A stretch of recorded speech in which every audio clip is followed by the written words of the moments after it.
The Big Bang Theory is the widely accepted origin story for the beginning of the universe, a point in creation, where all life we see and observe today came from an infinitesimal speck of dense hot energy.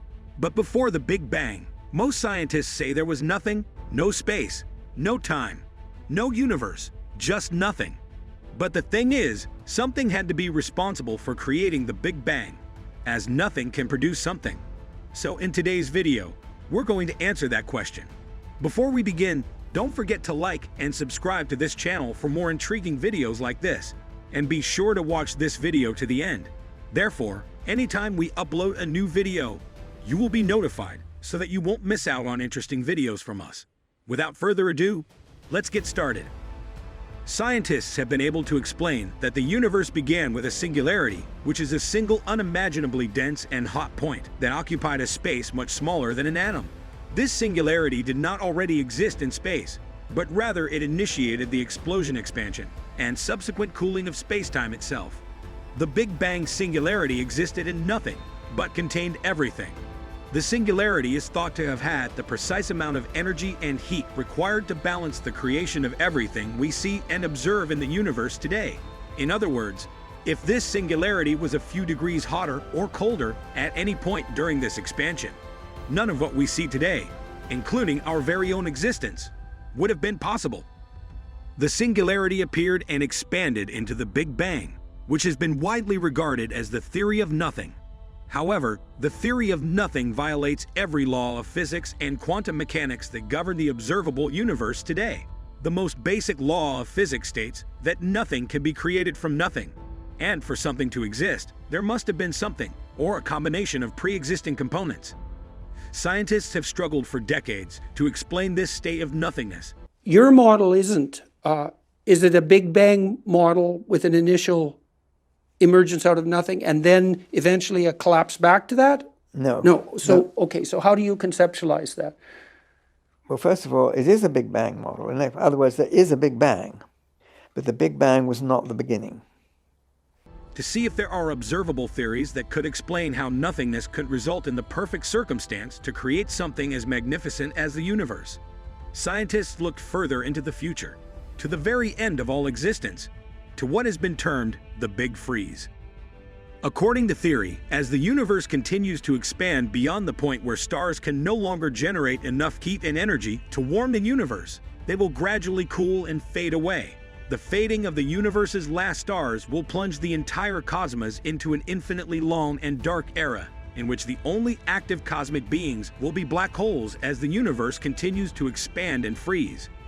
These black holes would consume every last bit of matter left in the universe, until there was no matter or light left in the universe for these black holes to consume, at which point they would fade away.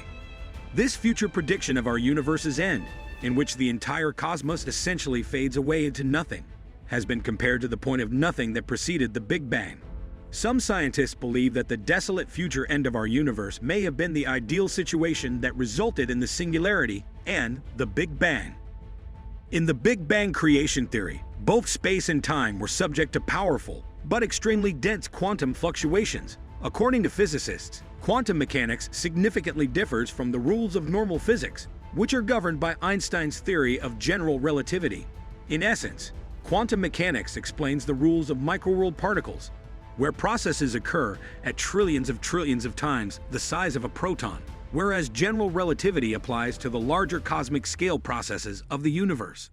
Scientists currently do not have a perfect postulation for the theory of quantum gravity because the processes that have been hypothesized are nearly impossible to create and observe. These quantum processes make little sense to us physical creatures because they are based on microscopic principles that we are simply unable to study at this point in our existence. Some explanations have gone as far as stating that it was a result of supernatural forces or a divine being. But before we jump into the possibility of the existence of a god, there are still theories that physics can explain such explanations, including the existence of a multiverse, which states that there are an infinite number of parallel universes. But this still leaves the question of how each universe came to be.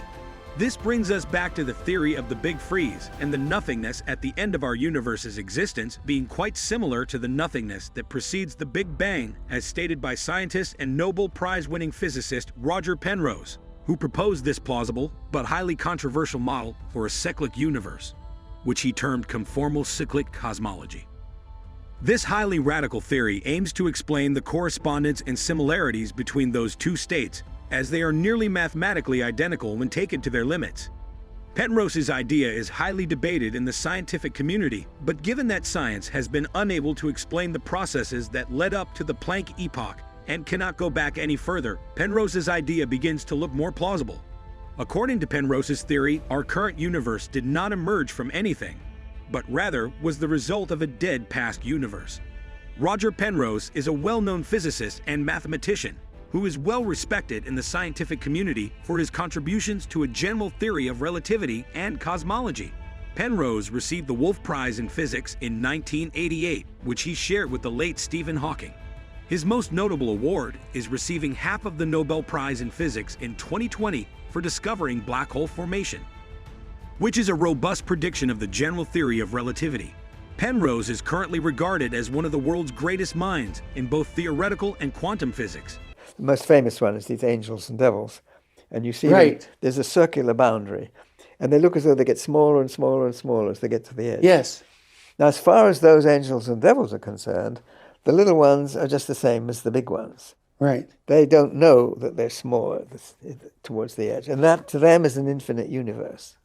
But to us, we can see, no, there's this infinity, which is just sitting there. He states that the universe does not exist in multiple dimensions all at once, but rather in phases, with the death of one phase giving rise to the birth of the next. Penrose revealed in his published papers that he discovered evidence of the existence of a previous universe based on centric circles that he discovered while studying multiple versions of the cosmic microwave background CMB. He reviewed the data from the discovery that an earlier universe might have quite possibly existed in this last feeding conditions, leading to the Big Bang that created our own. According to Penrose, the Big Bang was the result of the final stages of this pre-existing universe, which he claimed was filled with billions of evaporated black holes that had consumed all cosmic matter within their universe. However, Penrose's theory that the universe will cease to exist after an infinite expansion period not only supports his previous universe theories, but also contradicts a widely accepted theory on the end of the universe. Previously, scientists hypothesized that the current expansion rate of the universe was still the result of the Big Bang's expansion, and that the universe was still in its mid-stages of existence. They hypothesized that as the universe grew into its lattice stages, the gravitational pull of matter across the cosmos would eventually slow the rate of expansion and essentially begin to pull all matter together. Across the universe, this powerful force of attraction would eventually lead to a cosmic contraction that would eventually lead to the ultimate collapse of the entire universe. They believed that the Big Crunch would eventually condense the entire universe into a hot and dense enough environment to cause another Big Bang, thereby laying the groundwork for a. As other cosmologists and scientists continue to investigate the cosmic microwave background in search of the same evidence that Penrose uses to support his theory, it is still unclear whether they would reach the same conclusion. But it remains a strong possibility because it provides the most plausible explanation for the singularity that resulted in the Big Bang for the time being. Testing these ideas begins to border on the limits of our knowledge of physics, with realms that become almost indistinguishable from philosophy. But Penrose's theory leaves room for other interpretations of quantum mechanics in which multiple worlds result from a single Big Bang event. Who knows how many parallel universes exist at the same time? While it is most likely the same way to begin the next infinite layer of multiverses, some scientists believe we may be able to observe these parallel universes as they collide with our own. This spin-off from conformal cyclic cosmology isn't one Penrose agrees with, but it is still as theoretical and speculative as his original theory. Even if our current universe is part of a long chain of previously existing universes, how did the entire cycle of universes begin? What gave rise to the first that started the chain of eons and universes? This still brings us back to the fundamental question of whether the universe or universes, in this case, arose from nothing, or was some being responsible for the creation of the universe as we know it. We stretch the limits of physics and quantum mechanics, neither of which can fully explain the origin of the universe with our current scientific knowledge. Penrose's cyclic model of the universe bears a striking resemblance to the Ouroboros mythology. And that's all for today, guys. I hope you enjoyed the video, and if you did, Please like it and subscribe to our channel so you don't miss out on another wonderful video from us. Till next time.